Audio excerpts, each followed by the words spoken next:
was born September 1939. Perfect timing, huh? Oh, perfect timing, which makes me today 86 years. Makes it easier to calculate when the Second World War started. How old you are, that's the timeline. Yeah, that's the timeline. Well, one day, I suppose that Poldin didn't have enough food. I was more hungry than other days. I went to the hall. I wanted to take the food from the cats. She must have realized right away that a child of 2.5, they love animals. They're not going to take food. So she came out and she said, wait. And she gave me food for my parents, my brothers, and for me. And that was the first time I met her. He went to the Germans and told them there are Jews staying with Poldin because they get money for every person he gives them. It's the mayor who had to come and pick us up. We were lucky that he had a son of 12. And before coming, he asked his son to go to Charles with the message, I will come in the front door. They should leave at the back door. Take the 2 boys, and if you want, the little one can stay with us, and if you find a good place, you come and pick her up. Well, the pickup didn't happen for 3.5 years. When I dream, and I dream very little, I see myself knocking with that doll on the floor and putting my foot on it and putting it to the ceiling, and I gave that doll a very special name. It was my Hitler. All my pain was going into that doll. Charles wrote a letter to my parents to come and pick me up. When the door in the kitchen opened, I said, hello, madame, because I didn't recognize my mother. I had to be very careful what I did. In school, I never said anything because if they had known that I was with non-Jewish people and eating non-kosher food, they would have put me on the street next second. It was always not talking. I wonder if that's why I talk so much since 40 years. 2010, the Forum did a whole day of honoring the righteous people. So I started phoning them up. And one of them came on the phone. It was the son of the people who had helped Jewish people. And he said, how dare you phone me? I said, what do you mean? He said, you know what my parents did to me? They took in a Jew, and I was in jeopardy, and they could have taken me. They don't know what they did to me. He was the completely opposite of what his parents were thinking.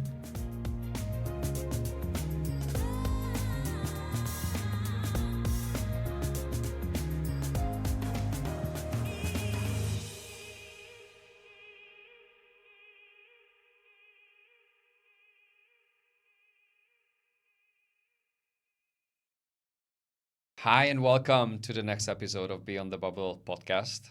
It's with tremendous honor and pleasure to have here someone truly, truly special, Regina Sluszny. I made sure to pronounce her name correctly, who is a Holocaust survivor, an author, a public figure, and just an incredible person. And we will discover her story, her personality, her life from so many aspects. And we have here her book, The Forgotten Children of the War. So I will ask her about that as well. So with that introduction, we'll get started in a moment. And as always, if you like the channel, you like the conversations, please subscribe to the channel, share it with friends, with colleagues and others who are interested. And please give us feedback and add comments if you feel like it. So with that, Regina, thank you for joining us. Thank you for inviting me. Where to begin? There's so much to discuss and so many questions to ask. How do you introduce yourself? If somebody asks you, who are you, what you do, what is your short intro? Well, for the moment, first of all, I'm a hidden child. I'm a survivor, and I'm the president of the Forum of Jewish Organizations, Flemish part of Belgium. And you're based out of... in Antwerp. I'm living right? in Antwerp. Which is where you were born. I was born in Antwerp and I lived all my life in Belgium. And so your parents are of Polish origin? My father comes from Warsaw and my mom comes from Bricki, which is near to Lublin. And my father came in 19 29 to Belgium to get cured because he had a skin cancer on his face. And in Poland, they didn't know what it was. They couldn't cure him. He came with an open wound. And in Antwerp, they had Professor van Runkelen. He had his own hospital. And they used to call it then lupus. And he cured my father by treating him 2 years. And that had such an impact on your family that eventually you were born here. Well, he went back, but there was already, Jews were not in a good position in Poland that time already. Which year? 1930, 1931. His uncle lived here in Antwerp. He was a diamond dealer, the brother of his mother. And he said, come back if you want after you get married. So that's what he did. In 29, he came, 30, I think, 30, 31, he came back after he was cured, after the wedding, but he couldn't take his wife with him because the law in Belgium said he had to have enough money to keep her. And he had never worked. His mother had no money. So he came on his own. He worked for a year on the marketplaces, which was not a big market, but was in every little town around Antwerp. Behind the church, they kept the market. And he would go every day to another place with a pack on his back, suitcase, and he had no table to put his stuff on.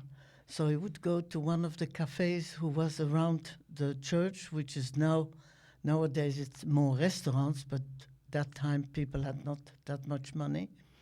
It was cafe houses. He would go every week to the same place on Monday, to the same place, the same cafe.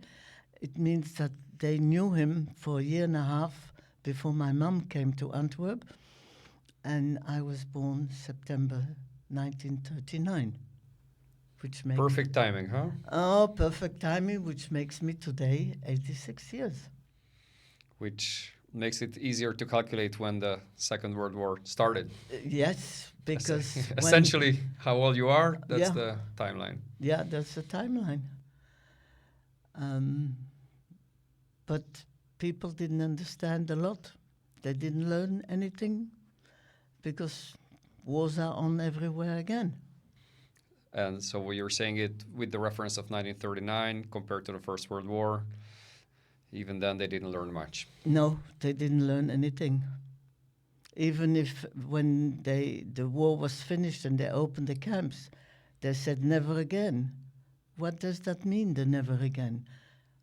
Already that time they were busy killing other people in another part of the world. So why never again? It never stopped. Not Belgium was lucky. We didn't have after 45 till now, till 2-3 years ago, it was good.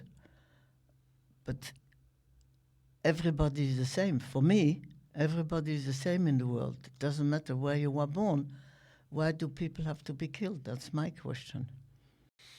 We'll come back to this because there are a lot of, yes, I think, questions around this and what is human nature and all the big issues. But before we get there, I'd like to hear more about your own personal story, so it began on that, that fateful month. A few months later, the Germans came into Antwerp because we were living in Antwerp, so that's what I know. And why did they come?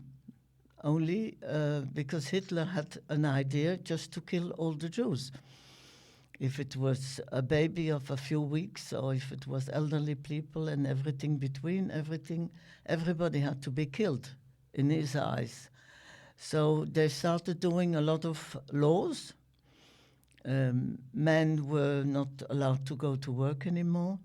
People who had, Jewish people who had shops were taking the shops away. There was a register where you had to go and fill your name in. And when you went there, you got a little piece of cloth with in the Star of David with a G on for Jew. The star the yellow star. The yellow star, which you had to put on your clothes before going into the street. I was lucky I never had the star on my clothes because I was not 6 years old. It was from 6 years old people had to wear it. It went so far that on the tram in Antwerp, Jewish people could not go on the tram, only the last part, who was an open part, if there was not German Jugend on it, because they would push the Jews down. No opera, no cinema, nothing to do. Even the Jewish children who went to public schools, they were not allowed to go to school anymore. So it means Jewish children were not allowed to get education. Was there a ghetto in Antwerp? No ghetto in Antwerp. No, it's not like in Amsterdam. There they had a ghetto. In Antwerp, though I know that Jews live more or less together, but there was no ghetto, not officially a ghetto in Antwerp.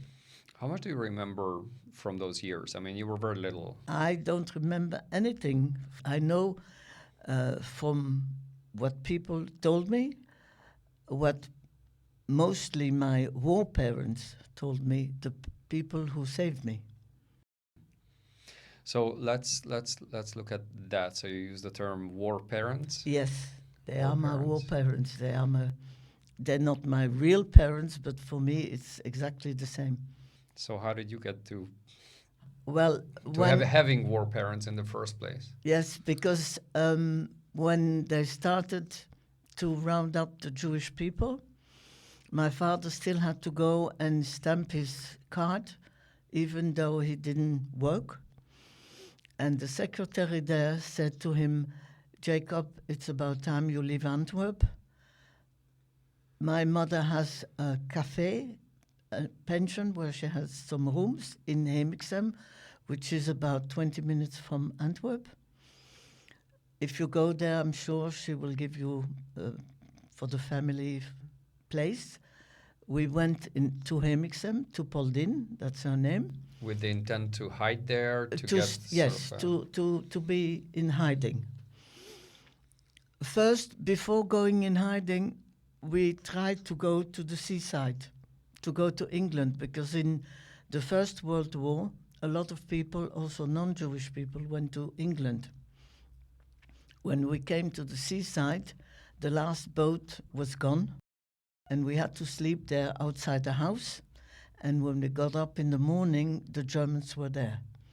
So they took us back to Antwerp in buses from the soldiers, with a soldier on the wheel. They took everybody back because there was a lot of people who wanted to go to England, from Brussels, from Liège and Antwerp, because one of the laws was also you had to stay in the big centers of Antwerp, Brussels and Liège, not in little towns. I assume you didn't have a car, or that Oh, was no, we completely had out no of the car. question at that time. No, I mean, no. Some of them had, but they didn't have. My parents weren't rich at all.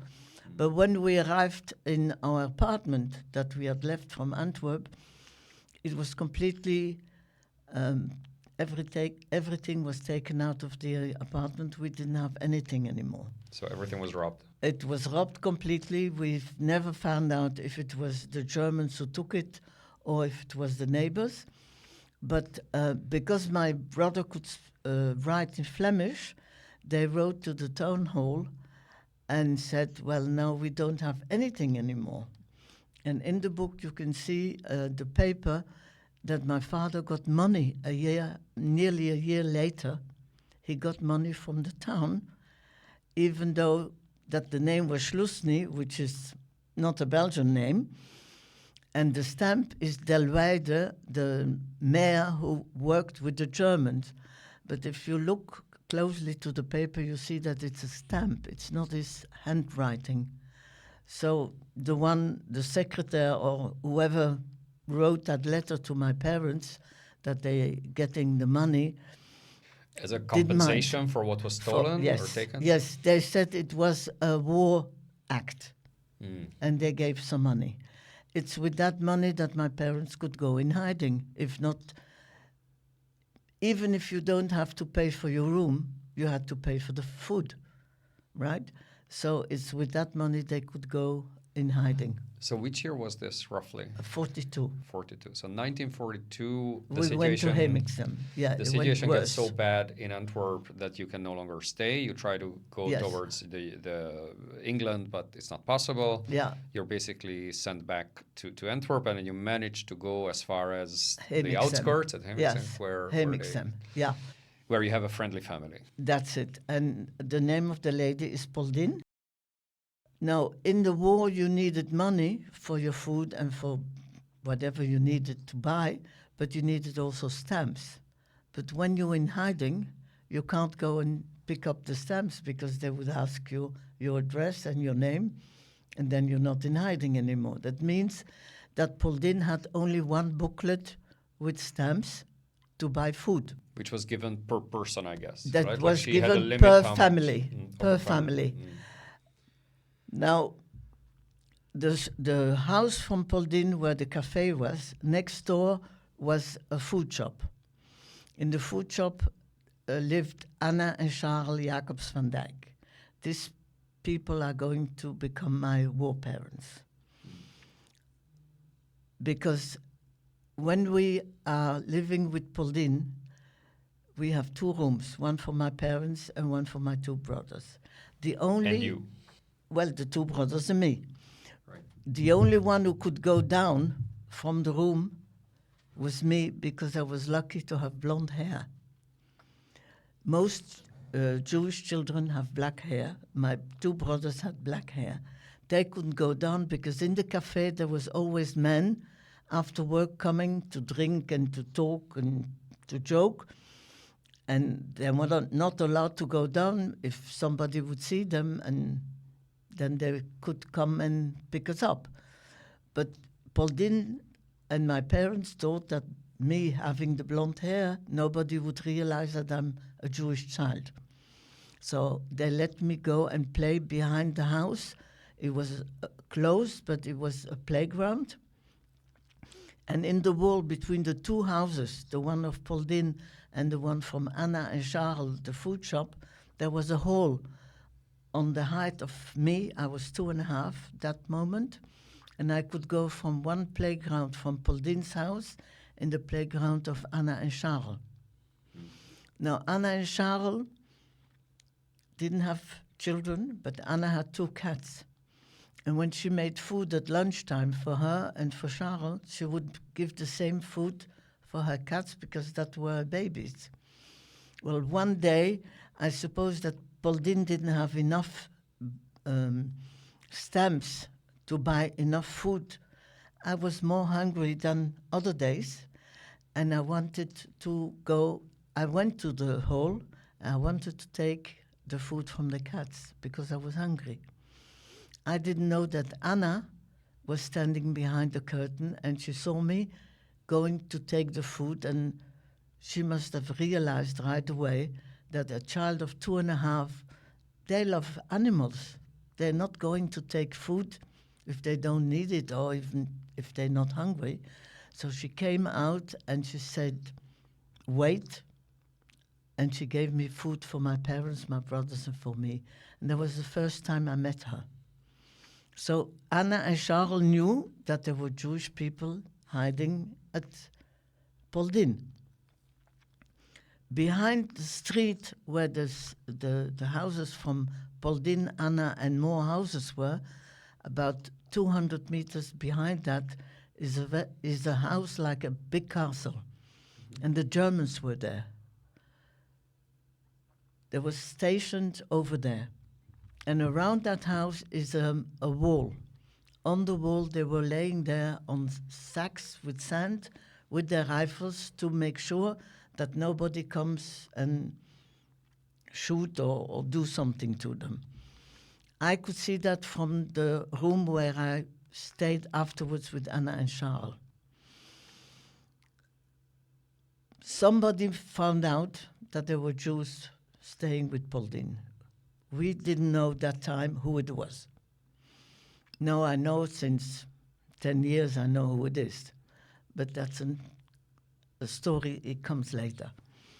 So he went to the Germans and told them there are Jews with Poldin staying with Poldin because they get money for every person he gives them, right? For telling on them. For bringing revealing, Jewish, revealing. for bringing Jews to be taken to Dossin, Mechelen, and from there to Auschwitz. To be right? deported. To deport. So an officer went to the mayor in Hemiksem, and he had to come and pick us up. It's not the soldiers who did it. It's the mayor who had to come and pick us up. We were lucky that he had a boy of 12, a son of 12. And before coming, he asked his son to go to Charles, the gentleman from the food shop, which I didn't know why, which I know now, but that time, 40 years ago, when I started telling my story, I didn't know why he sent him to Charles. With the message, go to these people and tell them that I will come in the front door of the cafe.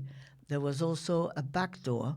They should leave at the back door because I'll control the men who stand in the cafe. It will take time. By that time, they can flee, and when I come up in the rooms, there's nobody there anymore. So basically came for you, but he let helped you... us, yes. So let when you Charles go comes in. to the room, he says, Mrs. and Mr. Sluszny, take whatever you brought with you from Belgium, from Antwerp. Take the two boys, and if you want, we have a room because we hope to have children.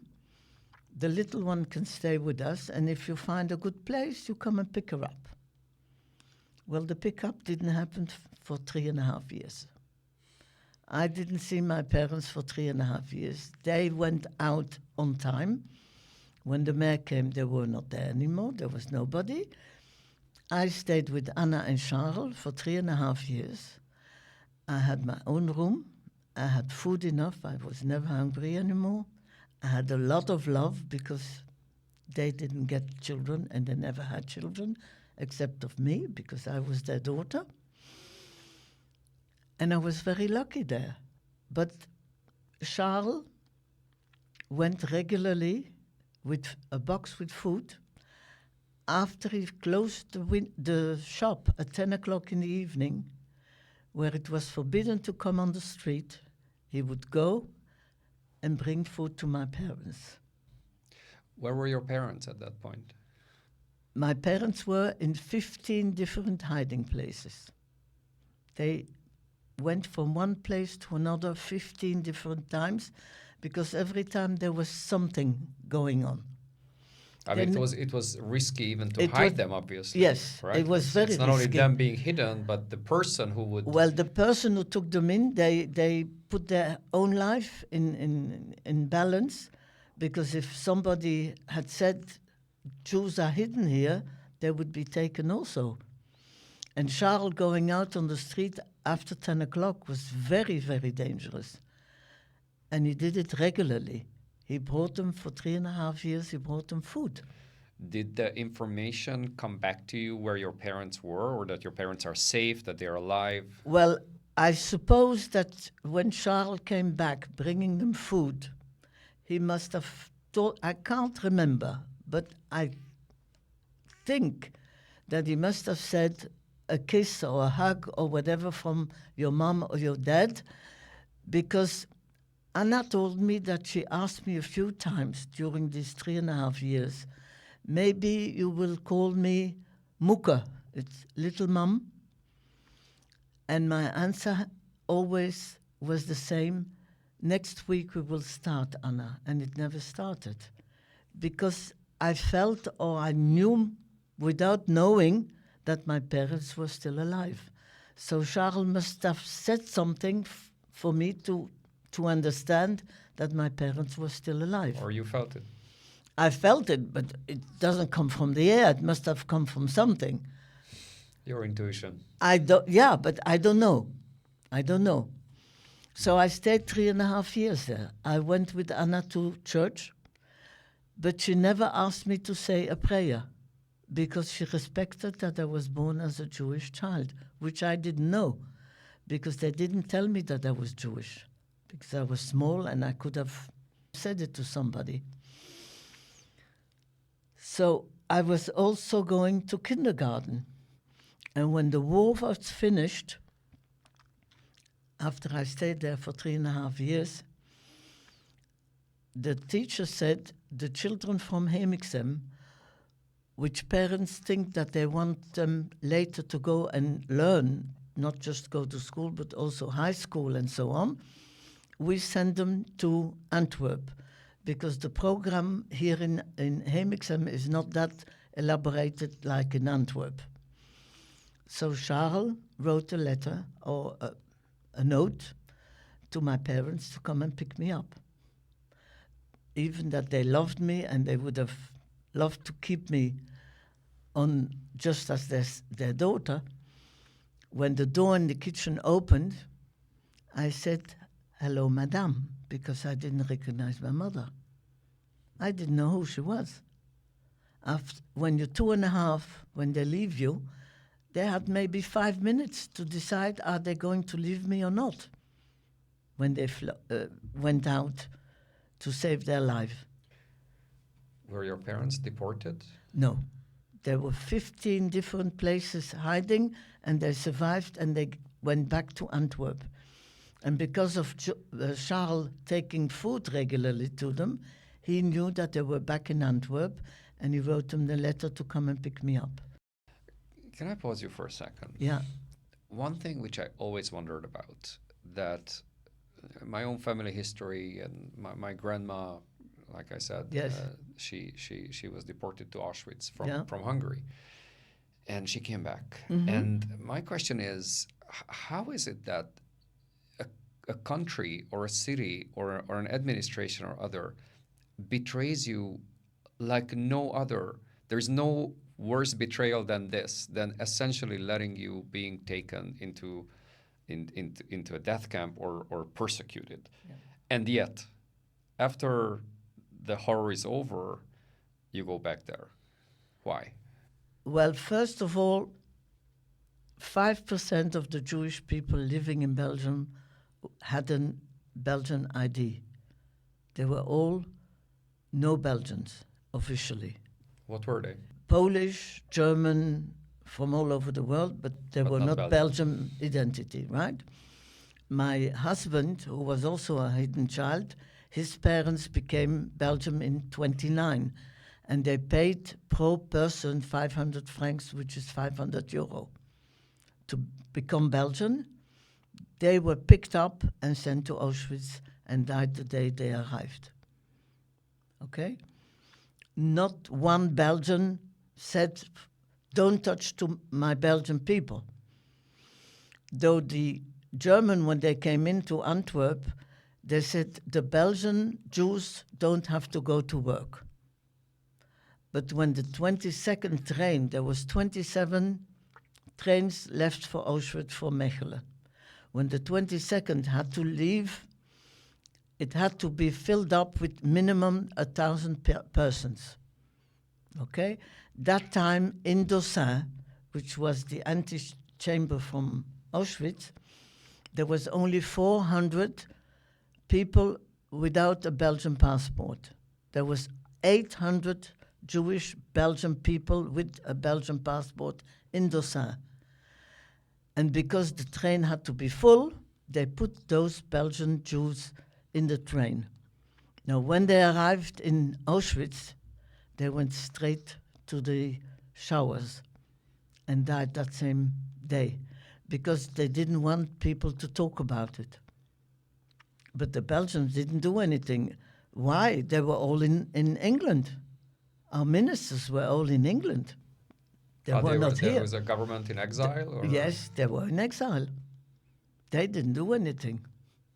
Well, there's one part in the government of what the authorities or those in political power do, but there are also the everyday people. Well, to the degree they can. Yeah, well, they had the choice to follow the rules of the Germans or not. Very few went against them. Very few. A few did it, but very few people went against it, because I was told by an historian that end of 1942, they all thought that German was going to win and Belgium was going to be a German part of Germany. And so they did what the Germans asked. That's why. I don't know in the other countries why, but in Belgium that's why it happened, because don't forget Flemish is also a German family linguistically. Right? So 50% of the Jewish people were saved in Belgium, which is a lot. If you take Holland, it's not even 20%. And in France, it's even less. So, I mean... But then you take, I think, Denmark or some of the Scandinavian countries. That's something else. There, the king story. was... Yeah, that's a complete different story. But there, where the Jews were deported, for Belgium, it was 50% that they saved. That's a lot.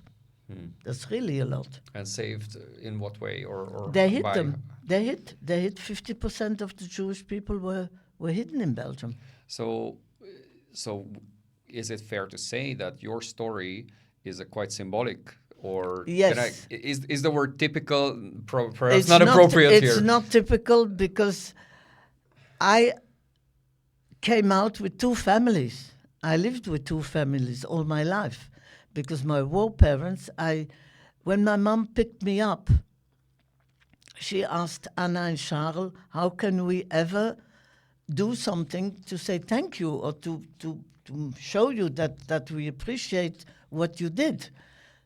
First our child, but also for us the food, which was very, very dangerous.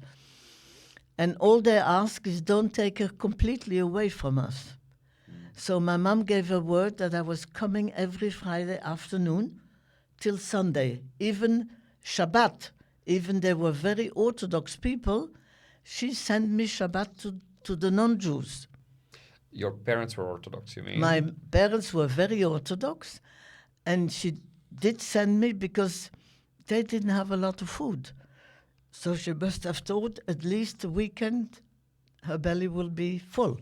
So partly to benefit you, partly to thank them. Yes.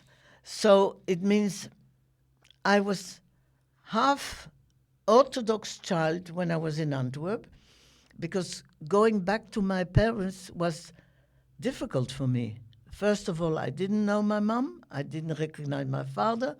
My brothers were not happy at all to have this little girl there, which they didn't know. They didn't know me anymore. The small one was 5 and the other one was 7, 3.5 years being with my parents on their own. They didn't want this little girl there. And then she was blonde. She didn't look like them, though I look like my elder brother, but they didn't want me. I was intruding the family. I did speak only Flemish, and my parents had forgotten the Flemish, and they spoke Yiddish. I had, not even 6 years old, I had to learn Yiddish to understand my parents. All the rest was my brother translating for me, because he had been in school before the war. But it was difficult for me, living with people you don't understand, and it's your own parents. How one thing brings the other, where you were taken away, that started you on a very different path. And then the reintegration, like you say, that after the 45, it was very even difficult. And what I hear from you is on the very personal micro level, and it's always like that, where you have these macro cataclysmic events in the world, with all their massive movements and its own story, but then there's the micro story of you individually in the family, with your brothers, with your parents. Every single one who was hidden or came out of the camps, we didn't come back 100% normal. Everybody is lost something. I had no youth, because I was with people who were fantastic. I mean, I didn't find the words till now how good they were. But somewhere I felt it were not my parents. There was something missing. And then when I went back to my parents, I had to do 50-50. How do you remember what you felt or what you thought, if anything? What I thought was always not speaking in Antwerp. Never spoke about what I did the weekend in Hemiksem with Anna and Charles, because there I could eat whatever I want, which was not at my parents because they had kosher. I didn't know what it was, so I had to be very careful what I did. In school, I never said anything, because if they had known that I was with non-Jewish people and eating Shabbat non-kosher food, they would have put me on the street next second. So it was always not talking. I wonder if that's why I talk so much since 40 years. But it was always being quiet, not having real friends. If I compare that with my children and with my grandchildren, sleepover never happened. I never went to the house of girls who were with me in the class. It was no use. We were grown up at 6 years. We had to be. We had to know everything. We had to do everything. It wasn't children's stuff. And how did your life continue then? So well, it was first, basically 45. We're talking at yes, the time when and the war then was 45, over. I was 6 years old. I went to Tarkomoni, Jewish school, Flemish division, because I was speaking Flemish. After 2 years, my mom thought that I was too much German. She didn't like it because it sounded like German, the Flemish. She took me out there and she took me to the other Jewish school, in the Lange-Rusbroekstraat, where there was a French division. I didn't speak French. She didn't ask me if it was okay with me or not. She wrote me in there, and I had to follow the French without knowing a word. I pause you for a second. So the language at home was Yiddish. It was Yiddish. In Hemiksem it was Flemish. And suddenly I was in school from morning till afternoon, and it was all French. In the beginning, I didn't understand nothing. But luckily enough, I have like a little bag with some languages, and it went okay. So basically, the 3 years, the heaviest, most difficult years of the war is what you spent with Anna and Charles, Charles. And I was very happy.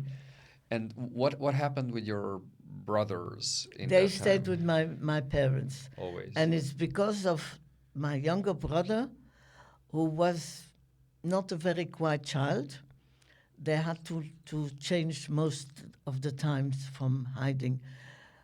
I know from one story that my mom, because they never told us, the children, they never spoke about the war. My parents never spoke about the war. But when she became older and she was in a wheelchair, she had broken her leg, and it didn't work well after the operation. She said that one time my brother Eli, who was 3 years older than me, he saw children playing in the street. And while they were talking between them or doing something, he had gone out and was playing football with the kids. Now, he was the only one with black hair, where all the others were blonde or brown hair. And opposite the cafe where they were having rooms, there was a chemistry, and everybody knew that the chemist was somebody who loved the Germans. So when the evening he came to drink some beer in the cafe, they heard that he said, "Oh, do you have family with children who came to visit you?" So they were scared and they changed, because he would have come and asked some more questions, and maybe he would go to the Germans. That was enough to be scared and to go to another place. To move on. To move on, yes. And You mentioned, I mean, we'll get to your husband's Yeah. story, but if we try to follow this somewhat chronological order, would you want to say what was his story at that time? Well, they lived in Antwerp too. Both parents came from Poland. His father was working in diamond business, so they had money. And his father was also a member of the Resistance, the underground.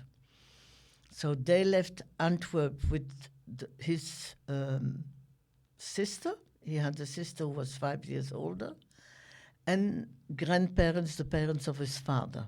So all the family Suchowolski, which was grandparents, parents, sister, and himself, went, and his aunt. They went to the Ardennes, to the French part of Belgium. They went first of all to Durbuy, which is the smallest town in Belgium. And after a few weeks, they realized that nearly every house in Durbuy had some Jewish people hiding. So for somebody who was a member of the Resistance, the people who were fighting whatever they could do against the Germans, it was too dangerous. And there was a priest in his group from the father who provided them with another hiding place in Bonsin, which is a small place not far from Durbuy. Now, in that place in Durbuy, in Bonsin, there was a guy who came with his family from Luxembourg. Now, Luxembourg and Germany are very near one to another, and they more or less raised the same way. He found another Jewish family who was in Bonsin, not my husband's, but another family, and he sold them on the Germans. They were picked up, they were taken away, and when George is the name of my husband, his father found out, and the priest who were working together, who gave these Jews to the German, they put the house on fire and they all perished, the Luxembourg people. Well, the Germans were very cross. They circled all Bonsin, which is a very small place, and they went from one house to the other.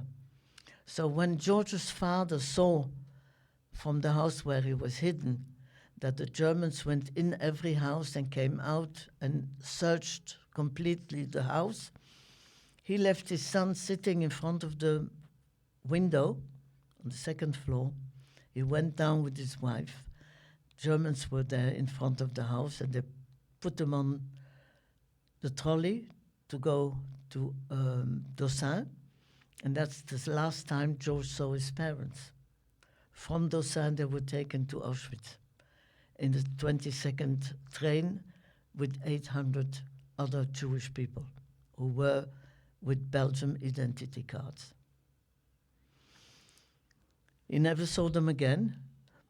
There is in the book a letter from the priest written in 1947 where he writes that the family Suchowolski, what was the family name of my husband, lived in Bonsin with false papers, which was Summers, all the family, and that the Germans picked them up. Maurice, the father, had given information to the second bureau, which is England, and also money for the Resistance to let the planes who were taken down by the Germans, and if the pilot was still alive, he should be sent back to England, which was costed a lot of money, so people would give money for that. So Maurice gave money. He wrote that in that letter, because in 1947 my husband didn't even know what happened to his parents. It's 2 years after everything was finished. He didn't know what it was, and he had to prove that he was alone without parents. And what happened to him afterwards? Well, he was picked up the next day when the parents were taken. Next day he was picked up by the brother of his father and taken to Voshavan, to a place, people who had 2 daughters and a son of 17 years. Now, the people there were elderly people who had passed the First World War, and they knew what the Germans could do, that they were not the nicest people in the world. The Belgian boys from 17 years old and the men had to go and work to Germany, not in extermination camps, but in work camps or with people in Germany, because all the men were in the army. He got a letter, that boy, he was 17, he got a letter, he had to go and work, and the parents didn't let him go. So he would hide together with my husband, with George. They would hide together, and they became very good friends, like 2 brothers. Well, a certain time in 44 or 43, end of 43, I think, the Germans left Voshavan, and he took a horse and a carriage. He wanted to go and work on the land because to put up vegetables and something, because they had not that much to eat anymore. The Germans had taken everything. Yeah. On a certain point, George was sitting on the carriage with his face to the house. He was sitting with his face on the horse to the land.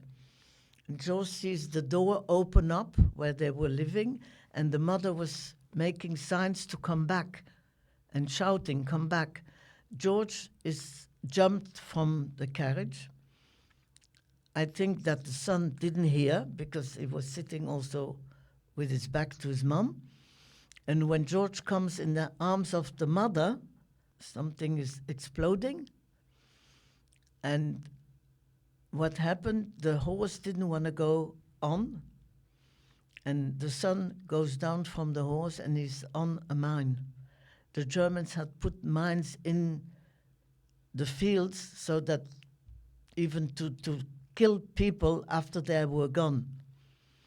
And he's going to be killed 3 days later from his wound.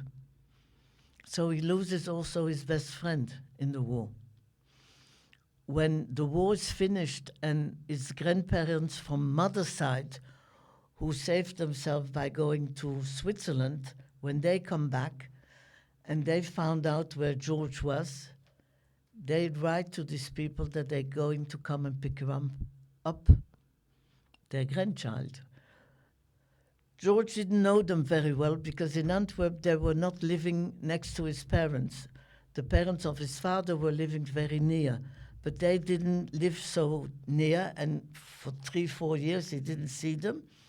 He didn't want to go actually with them. He wanted to stay in Voshavan. And the people in Voshavan, where he was hidden, they had lost their son a few months before. They wanted to keep one son. So it was not a very happy encounter. The mother went out of the house. She didn't even see the grandparents when they came to pick up my husband. So he stayed on? No, he didn't stay. They forced him to come to Antwerp. And he came to Antwerp, and he wanted to go and take back the property of his other grandparents who were killed. Because what happened when his parents were taken to Dossin, his grandmother and his sister were living in another house. When they went from Derby, hiding for the second time, they didn't go in the same house. And when the Germans knocked on that door, they wanted to go in to find out if there were Jews. The guy who lived there was a big guy, and he said, "Nobody," and they just turned around and they went on. They didn't go in. So the grandparents and his sister, that same day when the parents were taken, they survived. And the second son, the brother of his father, took them to the convent in Namur. And they stayed there till the end of the war. Now, at the end of the war, the Americans came to help Belgium to get rid of the Germans. They bombed Namur very, very hard. And they were all killed. On the end of the war, in 1945, his grandfather, his grandmother, his sister, his aunt were all killed in Namur in the cloister. At the very end. At the very end. So he lost all these people. And when his second pair of grandparents from the mother side came, well, he didn't know them that well, but they forced him to go because we had lost 5,000 children went sent to Auschwitz. No one came back. 5,000 kids. 5,000 children were saved here in Belgium. But people didn't forget the ones who didn't come back. So they wanted all to find back the children who were hidden with non-Jewish people so that the Jews could get married and have children and be recognized. But it was very difficult for him in the beginning. When did you meet? Which year? We met in 1958. They put up a choir in Antwerp. And my parents were very Orthodox. I wasn't allowed to go out on my own. But I asked two girls from my class to come with me to my mom. And we didn't tell everything. We didn't lie, but we didn't tell. And my mother didn't ask. So she didn't know that there were boys in the choir. She let me go to the choir, and that's where I met my husband. In 1958. And we sang in the exposition in Brussels in 1958. And right, the Brussels Expo, when the Atomium was built. That's it. In the Israeli pavilion, we sang. And in 1960 we got married. And everybody was there. There was my parents and my brothers, which is normal, but also Anna and Charles with her family, with her sister, the husband, and they had one son who was married already. Yeah. Because I lived with them like family. Yeah. It was family for me. When I had they were on the wedding, they were there when I got my children. We have a daughter and a son. And every Sunday we would go to Hemiksem with the children. Yeah. I used to go every weekend, but afterwards when I was married, it was every Sunday. Yeah. It was my family. Saturday we would go to Antwerp to my parents, and Sunday I would go to my work parents. I have so many questions. Oh, because I think this is the baseline in understanding your story. Mm-hmm. And I think there's tremendous interest in understanding how you think about this period when you look back. I was small. I didn't suffer in the war. Did you not? Or are you just not aware? I didn't suffer because I had Anna and Charles who loved me. I had everything. I even had new clothes in the war because one of Anna's sister was a seamstress. So when she made something for a client, there was always enough stuff to make something for me. I had also a doll because we didn't have little telephones and play mobiles and I don't know what. I had nothing to play with. But the sister, the seamstress, she had made a doll for me from little pieces of cloth. When it's put together with the machine, it doesn't break, right? I could knock with it. Yeah. When I was sad, I don't know, maybe when Charles came back from my parents and he said something about them, maybe I felt sad or I don't know what, but when I dream, and I dream very little, I see myself knocking with that doll on the floor and putting my foot on it and putting it to the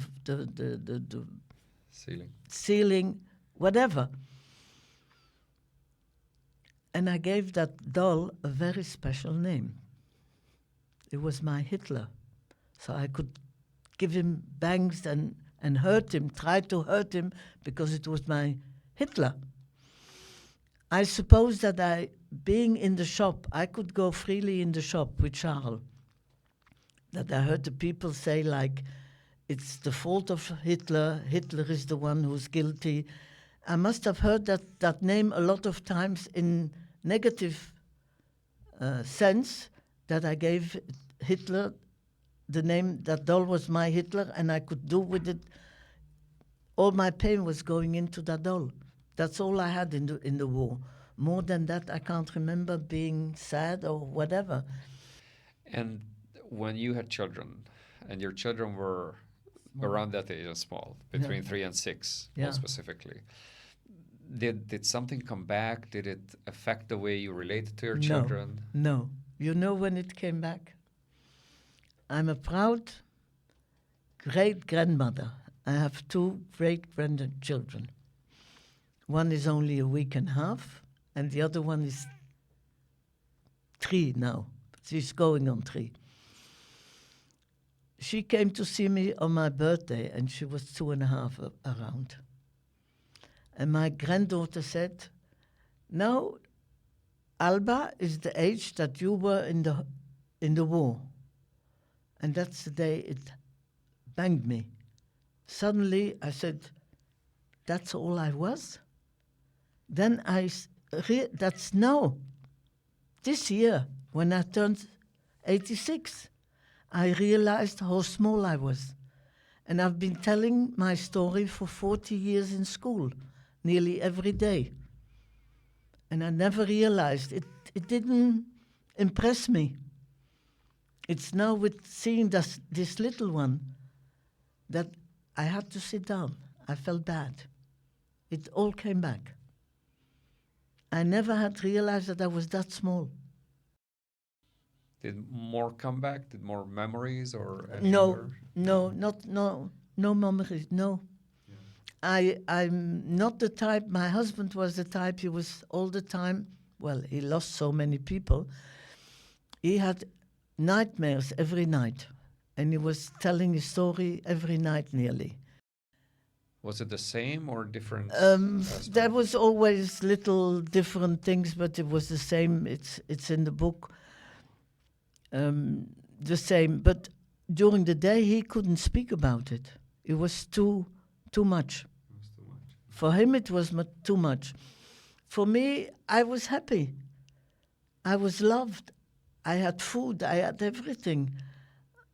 I can't say that I suffered during the war, but I think that there is maybe, if there is 10 children out of the 5,000 who were saved, who was like me, happy, then it's enough.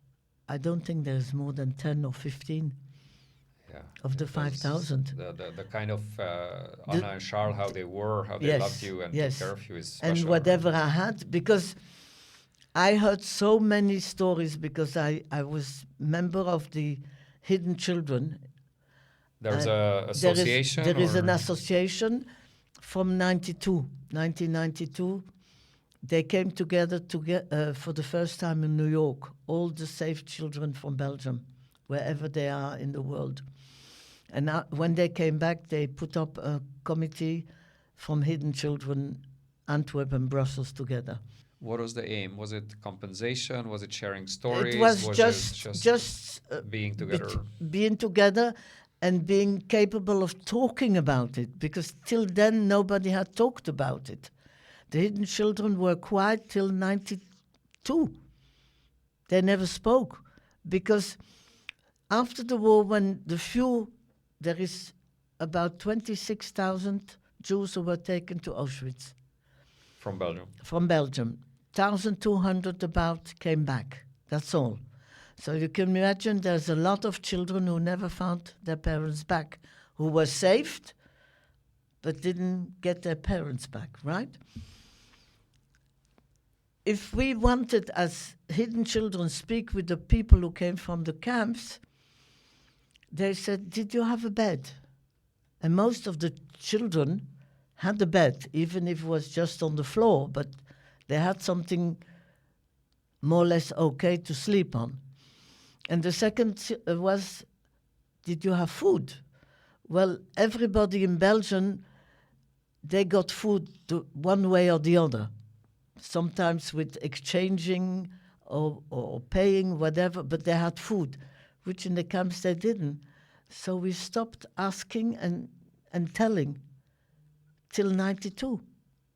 And then we found each other, and what was so special, they put up a board, and everybody put his real name and his name from the war, because all the children, most of them, had a Jewish name. Like Sarah became Simon. I was Regina, it's a Flemish name I didn't have to change, but my family name became de Smet. It wasn't Sluszny. So a lot of children were in Durbuy in the cloister. They didn't know one from another that they were Jewish. It was only in 92 that they saw the names, that they said, you were in Durbuy with me, and you were with me in Durbuy. And they didn't know that they were Jewish. How did this impact your identity? Because you, well, essentially grew up in an Orthodox family, and at the same time... I'm born Jewish and I will die Jewish, but I didn't become Orthodox like my parents. Was it because of this? Most probably, because I was always thinking I didn't live as a Jewish child for 3.5 years. So there's a lot of things I did which I shouldn't have done if I was an Orthodox child. And God was good enough to let me live. So if I choose to do a lot of good, to help people, which I did all my life, it should compensate with not being Orthodox. That was my way of looking at it. Yes. Fair enough. And when you say you did so many good things in your life, what are things that you are proud of, things that you did? Well, first of all, I went to high school for bookkeeping. I'm a bookkeeper. I worked for 15 years in a diamond office. I came out of school on Friday. On Monday, I was working already. My father had arranged that. I stayed there for 15 years. And then I had a men's clothing shop after that. And finally, I finished with kosher Chinese restaurant for 15 years. So that's exactly what I was going to come to, because this is quite something. But before I had the restaurant, we used in 71 or 72, we brought from Israel invalids, minimum 60% invalidity. So disabled? Disabled. And they were in the families. So there were 25 guys, 25 families who had somebody. We did that for 15 years. I went with them from the first day. I picked them up in Zaventem. At the airport? At the airport. We brought them to Antwerp. We divided them in the families who wanted to take somebody. And every morning there was a bus. I was in the bus every single day, except when they went to England, because they went to Holland, France, England, and Belgium. It was for just to show them around. To show them around, to give them a good time. And I was with them the 2 weeks they came here. I put them in the plane and buckled them in, and then went home with the bus from the Sabena. And the guy knew me already, so he would go into my street where I lived, let me down on my door, and I would sleep for 24 hours because I was finished. We used to go out every single night to go and dance with them, even though there were... In wheelchairs or others, yeah. No, wheelchairs we had special.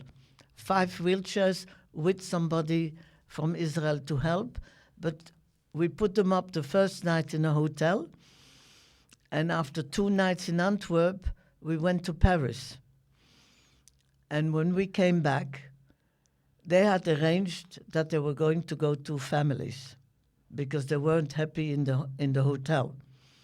So I had somebody, and my husband had taken beds from the second floor down in the rooms downstairs, and they were always with families. So that was For 15 years. for 15 years a program that you helped. Yes, and that's how I learned my Hebrew, actually. Yeah. And let's go back a little bit to this very particular venture of yours. Yeah. So a kosher Chinese restaurant That was the end in Antwerp. in Antwerp. Okay, so how did that idea come about?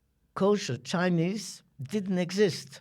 It's the only one ever in Belgium. So I had more chances that it would be okay Why Chinese? because I loved Chinese.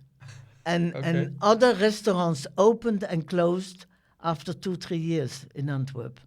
So you looked for something very special. That's it.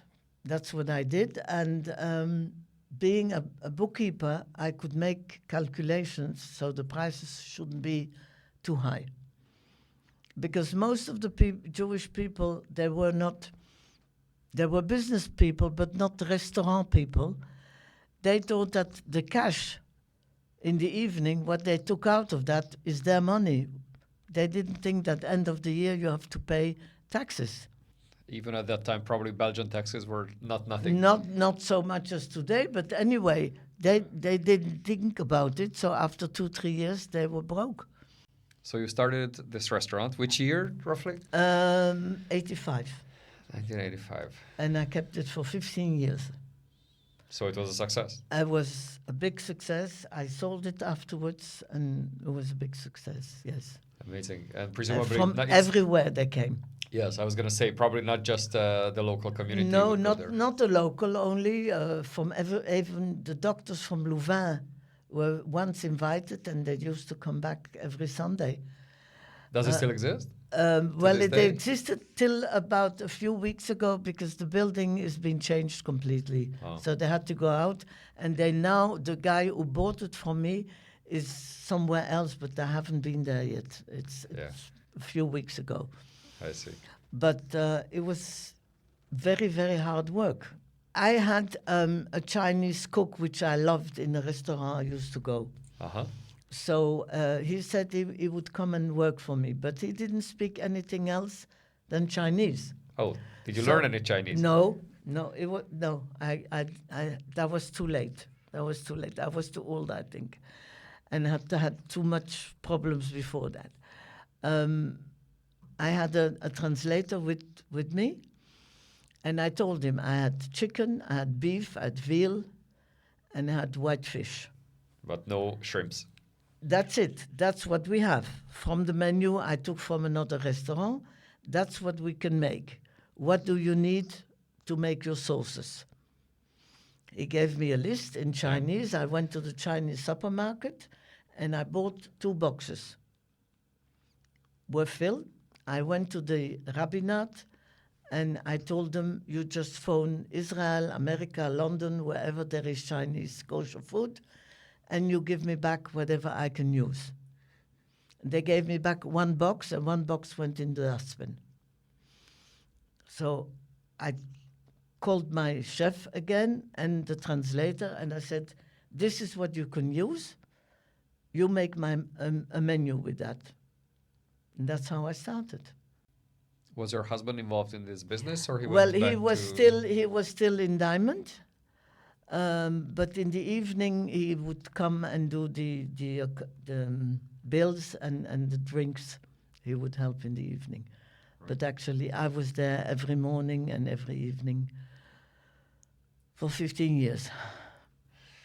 And tell me more about your current role, your current job, your current work, because you're involved with the Jewish community in Belgium. Well, I'm in all the organizations. First of all, the Jewish, the Witzo, the Bnei Brit, all the organizations. I'm a member since years. Enfant Caché, I was 8 years. I was president there, the Hidden Children.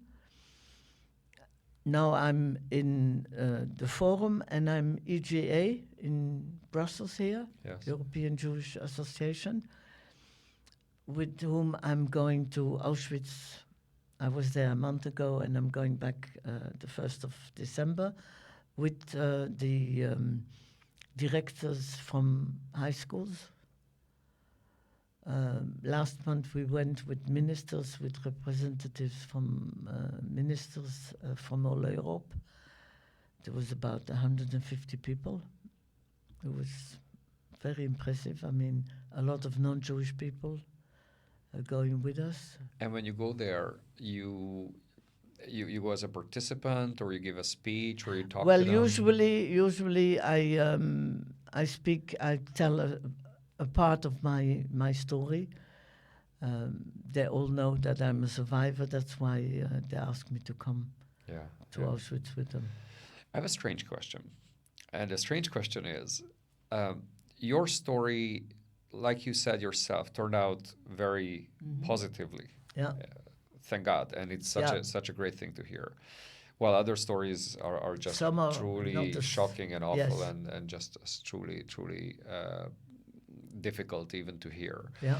So how does this come together? When you give a speech, you do want to say how horrible the war was, how horrible racism is, how horrible anti-Semitism is, and all those deep messages, and your story. Yeah, but I always say my story and that of my husband. So the two of them, they have the full story of the war. Yeah. They have the full story of the war. When I always said till a month ago that I was doing this for 30 years. Well, I came in Krakow in the hotel, and a gentleman came in the elevator with me, and he said, "Hello, Mrs. Sluszny," and I said, in Flemish, and I said to him, "I'm sorry, but I don't think I know you." And he said, "Well, it would be difficult for you, because 40 years ago you came to my school." And he remembered my name, and he remembered the story. So I think that when I have slides with me, PowerPoint, they can see the pictures. I show them even the showers, and I explain them that there was no water coming out ever, that when the people stopped with the train, their life was just a thumb word. The end was a death for most of the people, because 26,000 from Belgium were taken, and there was about 1,200 who came back in 27 trains. But here in Belgium, they stopped one train. Nowhere else did that happen, and it was only 3 young guys who did it. The resistance didn't want to do it. They were scared that there would be the Germans would do horrible things afterwards. So they said they don't want to do it, and the 3 boys stopped the train, and about 300 people were saved. There is a very, how should I put it, strange psychological phenomenon, which is called survivor's guilt. So those who survived, they actually feel guilty for surviving. Not that it's their making, but yet so many perished, and yet they live. How? And it's a very, very difficult thing to process. Yes. What do you think about this? I think it's mostly those who came out of the camps who feel like that. But I have to say that my husband, when he passed those tough times in South Africa, and I was there with him for a week to get him out. He said every evening, "Why didn't my parents take me with them?" I don't know if he felt guilty, or it was enough for him, on top of what he had suffered from the war, that this happened to him, that there were people who were that bad to come only for money, because it was made just to get all money from the people. There was the guy who did it got 33%, and South Africa got 33, and I don't know who the other one. But it all turns around money. And the war nowadays is also money. If money wouldn't exist, maybe there wouldn't be so many wars and so many bad people. Is it only money? Not only, but a big part. For me, it's a big part is money. And people who have a lot of money, they want more. They're never satisfied. I had a lot of money before that happened, this story with South Africa. And afterwards, I didn't have anything anymore, and I had to rebuild. And I feel maybe better now than when I had a lot of money. Because it's not, you need it if you are ill and you need money to pay the doctors and the medicine, you need it. But if you have what you need, not what you like, but what you need, people should be satisfied. And being in good health is much more important than having a lot of money. I know the boss I worked for, he had enough money. He gave it to all his family. When he got ill, it couldn't save him. So what's the money for? Why you need so much money? Do you think those that you are so often in touch with, I mean, less and less these days, but those who went through the hidden child and survivors and others who are just given the age, unfortunately, are not that many in number. Do you think they also appreciate life more? Well, it's funny enough, but they live longer. I work for the claims. The claims give help the people who survived, right? Claims conference, I think. Yeah, the CAVE conference. I have 130 people I'm looking after, not me alone, with help from other 2 people. But they all are older than me. I even have a few 101, 102.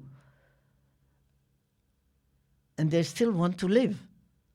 None of them want to die. They die actually every week, every 2 weeks. Because I had a list of 180 or 85. Now it's 130. Because they don't get younger, they get older, sadly enough. But I think those who survived from the war, I don't know why, but they're stronger, they're tougher. They can get more on their head. Maybe it's the resilience that they had to build to cope and to survive. Some of them are still in the war, you know. I know people that they live like being still in the war nowadays. They still wait for their parents to come back. They know that they're not going to come back, that they died in Auschwitz, but they still hope they will come back.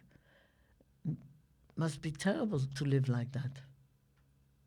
Must be very hard. No doubt. Yeah, and they can't put it away because we had no help coming out of the war. There was no psychologist, psychiater, there was nothing who could understand what we went through. Nowadays, they hurt themselves for nothing and we go to the psychiater and he's helping and they can talk and do. Didn't exist. Yeah. And when you talk to high school students, I children, start from 12 till university. 12 to university. Yeah. And what is your message? I mean, you share your story. What message do you It's add? not so much my story. It's mainly the righteous among the people, because nobody was talking about them that much. And these people can't be forgotten. They put their life in jeopardy just to save Jewish people they didn't know the day before sometimes. How can people forget those people? It's impossible. It's about 2,000 families here in Belgium for the moment. They get a medal and they get a nice booklet with their name in, and their name is written in Jerusalem and put in stone for not to be forgotten. But we have to talk about them. I had to bury them. When you bury two parents, it's painful, but if you have to do it again 4 times, believe me, it's not a picnic. But they were my parents, I had to do it. The tombs from Anna and Charles are still existing in Hemiksem. The only one from all the row, all the others are gone, because here in Belgium they take them out after a few years. Anna and Charles, I don't let them take out. And a few weeks ago, they made a ceremony for a new place they made in Hemiksem. There was a big factory, and they put some houses up there in place of the factory, and there is a square in the middle, and the square is called after Anna, after my war mother. So I had nothing to do. They chose it themselves in Hemiksem because they know what kind of people they were. I remember going to them after the war on the weekends, and I would help Charles in the shop, and somebody came in. I remember this little old lady, and she had a few francs. She had not a lot. And she had taken some food and put on the counter, and Charles said, "Oh, that's exactly what you have." It was maybe 2 or 3 times word, but it would help everybody. The two of them were such good people. I have no name for them. Huh. And if we switch a little bit to the present. Yes. How is the state of the world today? For me, in Hebrew they say chara. We will not translate that. Well, we don't have to translate it. If you hear chara, you know already how bad it is. That people didn't learn anything, and that they're doing what they're doing now in Russia and in Gaza. I mean, it's unbelievable. But the situation here is so bad. It's never been that bad. Here meaning Europe, Belgium specifically? Yeah. It's horrible. Everything is halfway told or just changed.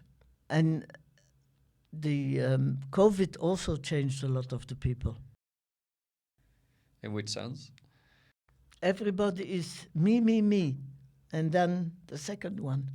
I never lived like that, me. I'm here to enjoy my life, but if I see somebody who needs help, I'll be there. Well, I've seen people just go by if somebody needed help. And I think it's horrible. I don't know how people can be like that.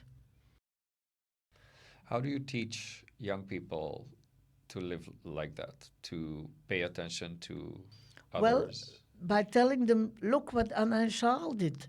Look what all these righteous people did. They didn't think about themselves.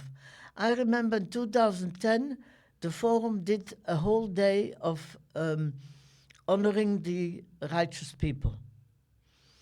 And a lot of them, not a lot, but few of them didn't answer that they were going to come. So I started phoning them up. We wrote to them and they didn't answer, so I phoned them up. And one of them came on the phone. It was the son of the people who had helped Jewish people. And he said, "How dare you phone me?" I said, "What do you mean?" He said, "You know what my parents did to me? They took in a Jew, and I was in jeopardy, and they could have taken me. They don't know what they did to me." He was the completely opposite of what his parents were thinking in life. You happen to have these people too. He was crossed that his parents had helped Jewish people. Or his narrative was that his life was endangered by his parents. Yes. That's what he thought. Well, it wasn't, because nothing happened. So thinking that it might have been in danger, but it wasn't. So why this reaction? I didn't understand. But he was so cross with me, it was terrible. He closed the telephone on my nose. I mean, unbelievable. He didn't even let me try to explain.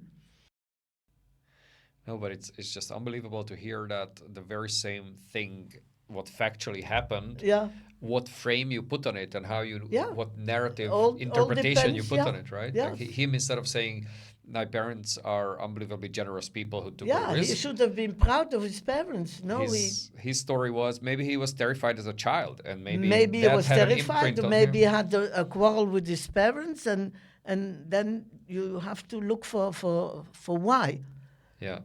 An excuse, and that was the excuse, to be cross with him.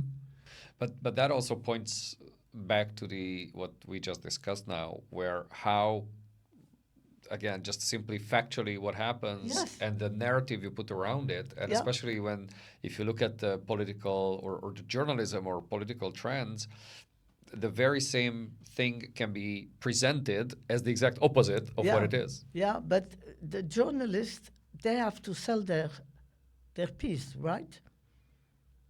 So if it's not something people want to read, if even the title, I went to the television people to tell them, why are there so many lies on television? They have their specialists about Israel and Gaza. They've never been there. How can they be specialists? That's my question, which I never get an answer. And I said, why can't we come and explain something? People don't know. Oh, we'll think about it. Well, they still think it's more than a year. People want to have sensation. That's all what's interesting them, is sensation.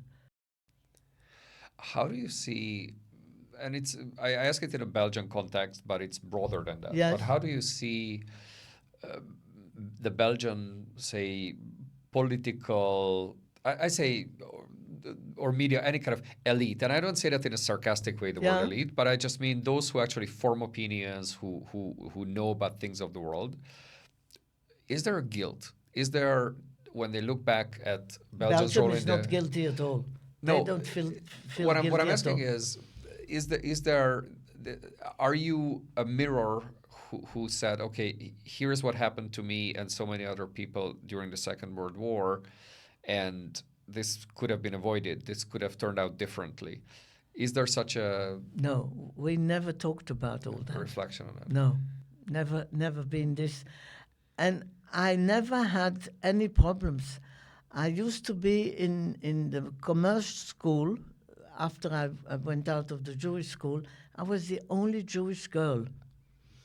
And being a daughter of Orthodox people, I didn't go to school on Saturday, where everybody came to school on Saturday, and the Jewish holidays. Well, I had no problems whatsoever. I had always friends in the class who, it depends how you behave yourself.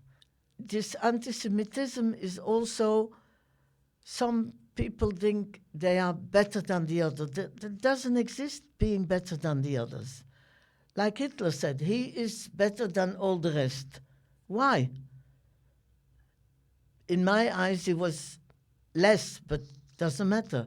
For me, everybody, when we get born, we're all the same. It depends what parents put into you. And if you're lucky, they put a lot in, and if you're less lucky, you have to do it yourself. Some does it, some don't. But then you're yourself responsible if you don't do it. And a lot of people don't want to think about that they're responsible for their own life. And that's no good. Why is that in your view? I don't know. I tell the children, if you have an idea what you want to be, youngsters from 12, 15 years, you have an idea what you want to be in life, go for it. Don't stop in the middle, and you will get to it. If you stop in the middle and you change, the result is not going to be the same. But a lot of them, they change all the time, and I don't know why. It's not easy. It's not easy, but it's also a lot. Jealousy is one of the bad things in life too. There's money, there's jealousy. If you're jealous from the other one, if you think he's got more and I want what he's got, it's no good. It doesn't work. Some children ask me, if the war would come back, would you do the same like Anna and Charles? Well, I never answer like that on that question, because you don't know what you're going to do. You know it only when you're before the problem. Then you are honest. If you say today, I would do the same, I'm not sure. Even yourself, you doubt yourself? Yes. Not that I'm doubting, but I'm not 100% sure.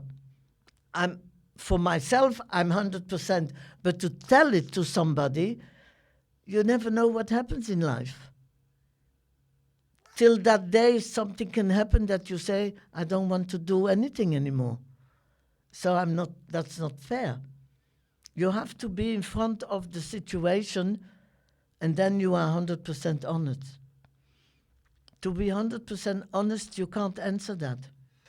I much appreciate you saying this, because I think most people would look at themselves and think, yes, I would definitely be one of the good guys. I would definitely have if they're in the front courage. of me, if right? they're in front of me, they would say that. Yeah. But I couldn't accept that for 100%.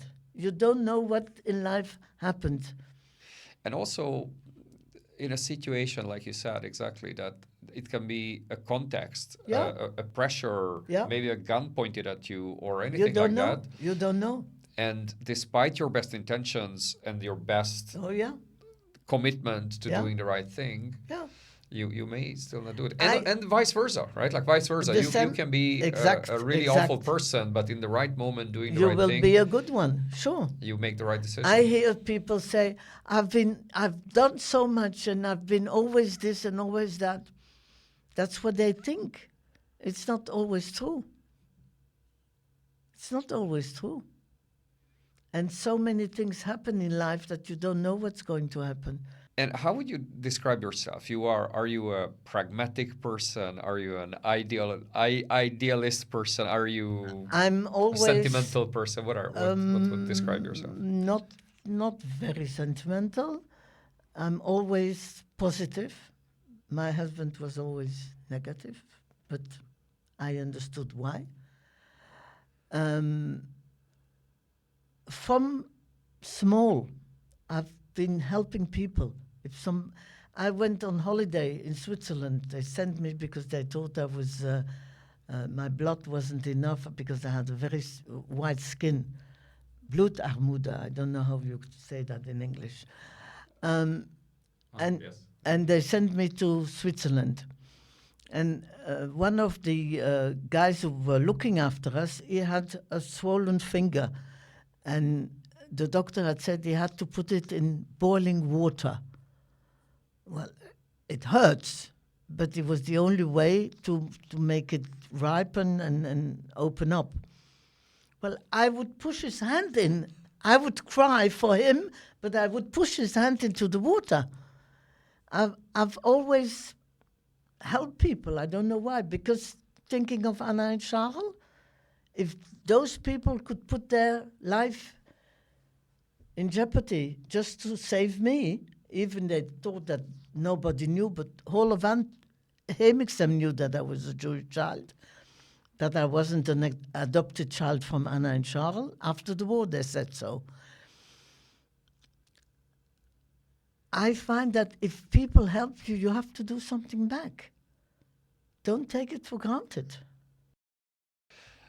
What if people don't appreciate being helped? Let's suppose... Well, I had you sometimes in the street. I saw a couple and they were looking for a street somewhere. And I said, can I help you? I heard them talk in German, so I said in German, kann ich Sie helfen? And they looked at me like that, and I said, okay. And I went away. That's it. People are...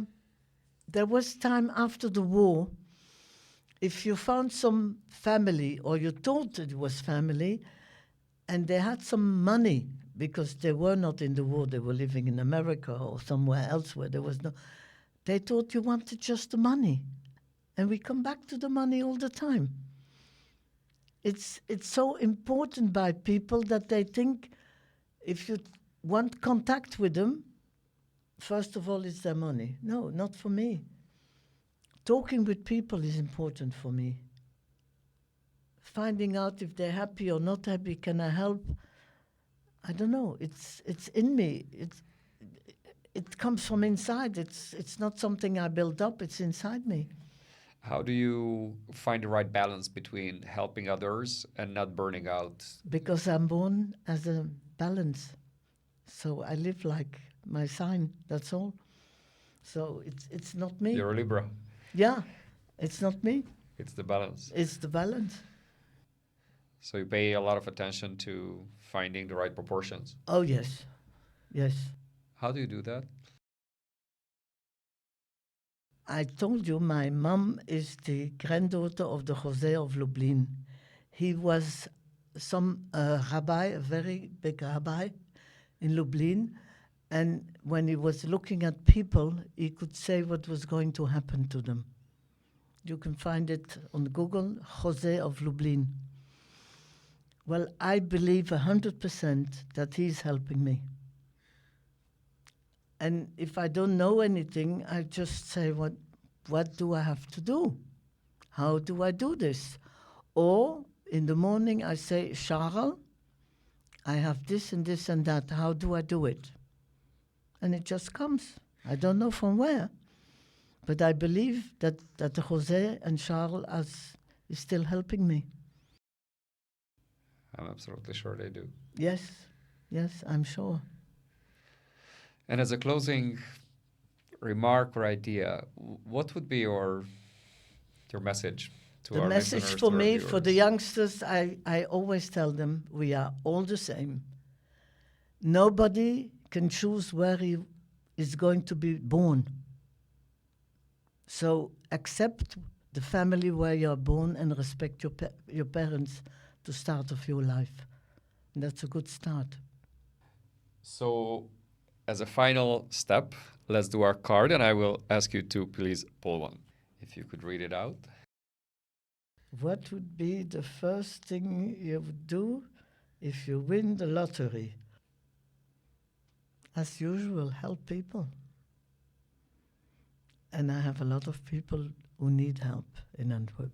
And how would you help them? Find out what they need, but really need. Not just give them money and let them do with it whatever they want. I would buy whatever is needed in the house, because not everybody is really honest, sadly enough. I would go and find out what they really need. And I would be very happy to help a lot of people. With the lottery money. Oh, yes, it would make me very, very happy. Beautiful. Thank you so much. You're welcome.